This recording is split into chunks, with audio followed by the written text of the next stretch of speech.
Allô les amis, alors j'ai une belle histoire aujourd'hui. Les Monsieur et Madame dans l'espace. Monsieur Farfelu venait d'obtenir un nouveau travail en tant que guide touristique au centre spatial. Il était si content qu'il décida d'inviter tous ses amis à faire une visite. Il leur montra d'abord le premier vaisseau à s'être posé sur la Lune.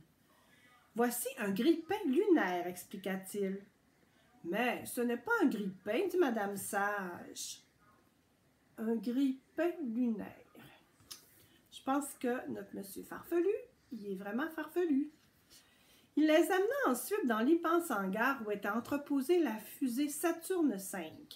Puis il leur montra comment enfiler une combinaison spatiale. « Je pense que ce ne soit pas tout à fait comme ça, dit Madame Sage. » Ensuite, M. Farfelu les entraîna dehors où se dressaient deux gigantesques fusées. « Grimpons à l'intérieur de celle-ci, dit-il. Regardez pourquoi Madame Sage a dit que c'est pas comme ça qu'on met ça, une combinaison spatiale. » Il l'avait mis à l'envers. Ils montèrent jusqu'au SAS qui conduisait au sommet de la fusée.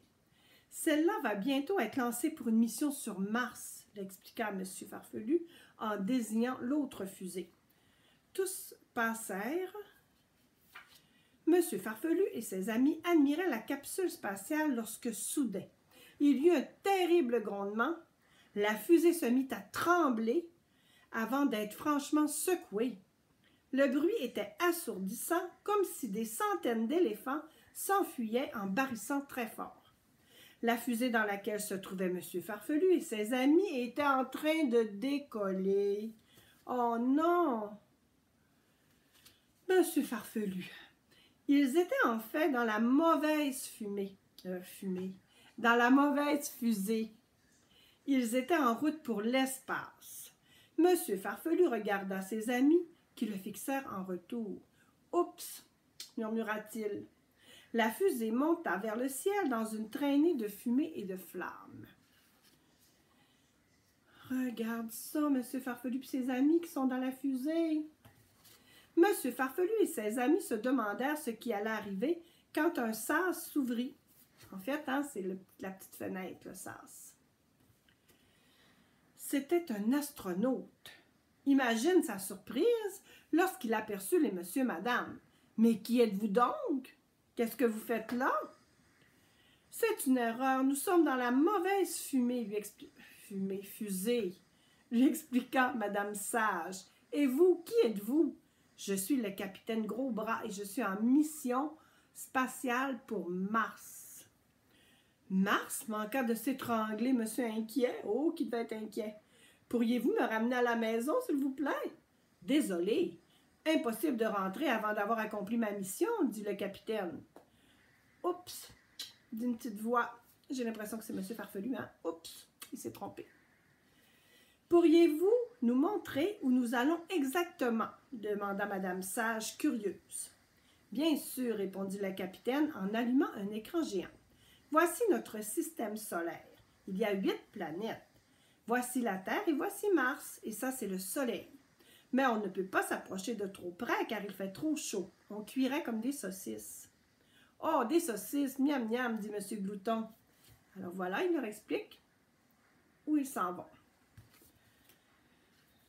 Il se passait des choses très étranges dans l'espace. Par exemple, il n'y avait pas de force de gravité, si bien que tout le monde flottait en apesanteur dans la capsule. Monsieur à l'envers ne savait même plus lui-même dans quel sens il se trouvait. Heureusement, il avait quand même l'habitude, monsieur à l'envers, alors tout le monde est sans dessus-dessous dans la capsule.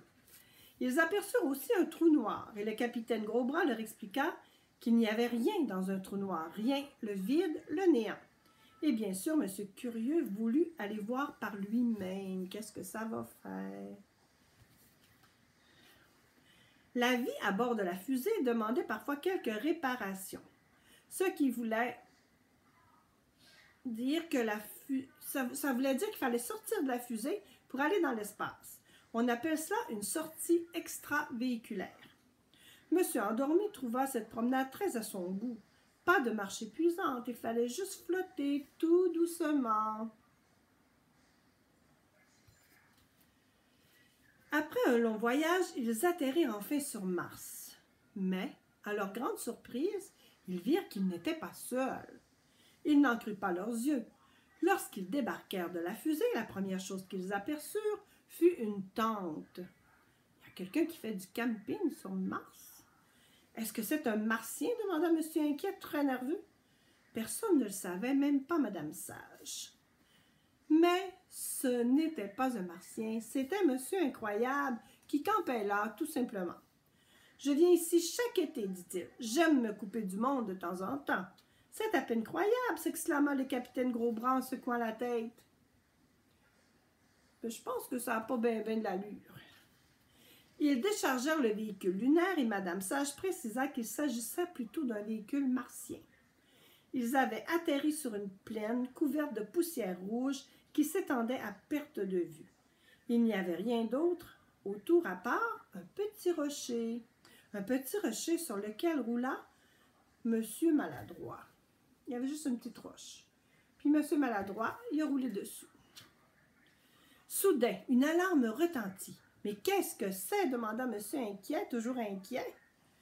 Une pluie de météorites se dirigeait droit vers eux. « Pas de panique, dit Monsieur Costaud. » Il se mit à courir dans tous les sens pour attraper les météorites et les renvoyer dans l'espace. Ils sont habiles, hein, quand même. Après quelques jours passés sur Mars, il était temps de rentrer. Tout le monde emballa son équipement et remonta à bord de la fusée. Le capitaine Gros-Bras mit les gaz et ils décollèrent.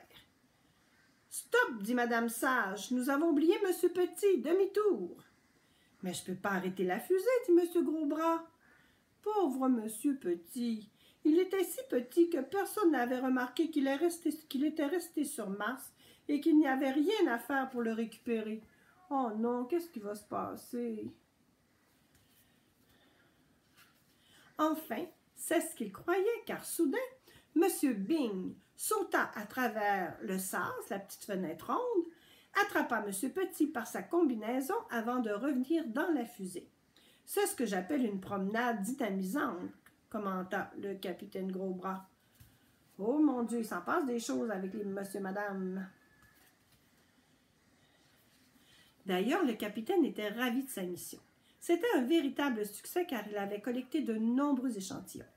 Monsieur Farfelu observa toutes ces pierres. « Oh, c'est un bien long voyage pour apporter des cailloux, dit-il. Des cailloux, il y en a plein sur la Terre. » En chemin, ils firent une escale à la Station spatiale internationale pour prendre le thé.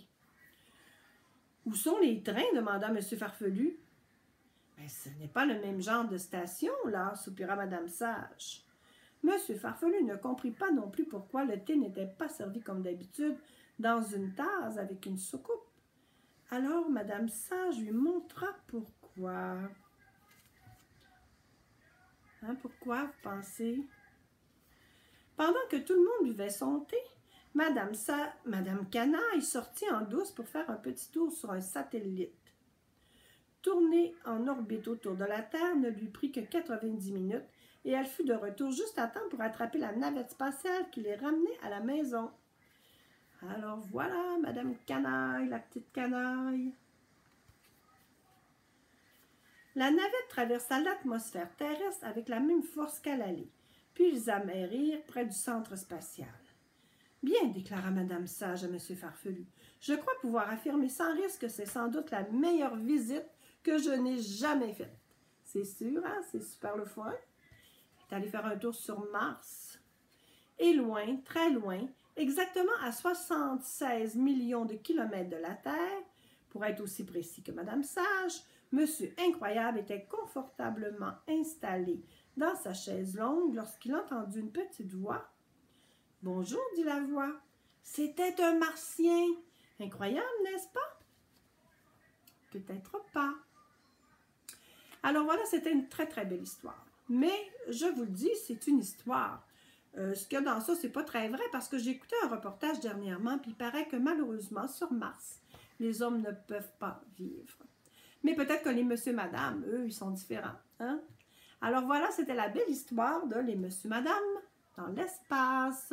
Je vous souhaite une bonne nuit si c'est l'heure du dodo. Je vous donne plein de bisous et à la prochaine. prochaine. Bye les amis!